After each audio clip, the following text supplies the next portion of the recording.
Градоначалникот на Скопје Орце Ѓорѓиевски соопшти дека го решил проблемот со нефункционирањето на јавното предпријатие Комунална хигиена, а за јавното сообраќајно предпријатие рече дека состојбата е нормализирана и дека нема долги чекања на автобусите.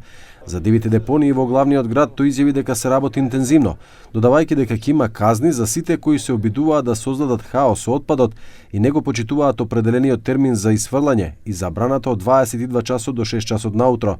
Но најнапред, според градоначалникот, инспекторите добиле насока да издаваат опомени.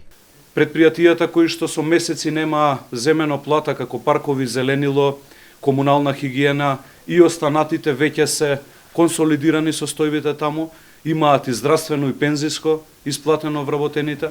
Особено ми е драго за паркови, зеленило. Поради буџетските ставки до нова година нема да можеме наеднаш да им исплатиме две плати, но во јануари ќе направиме целосно порамнување и таму.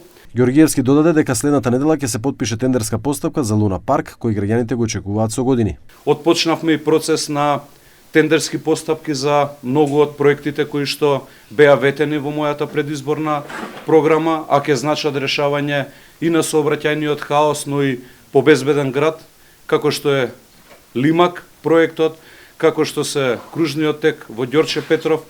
Ќе започнеме за скоро и со решавање на високите зони. Прва ќе биде во Ѓорче Петров, зоната која што ќе ја решаваме, и таму ќе биде заедно со водовод и канализација отпочната постапка. Во врска со новогодишното украсување на главниот град, Ѓорѓиевски посочи дека годинава започнале подоцна поради изборите, а тендерската постапка ќе трае уште неколку дена, пошто ќе биде избран изведувачот. Ова беше кажано по седницата на координативното тело на градоначалниците на општините во градот Скопје, каде беше ветено дека ваквите средби ќе станат пракса за соработка со цел решавање на проблемите низ општините.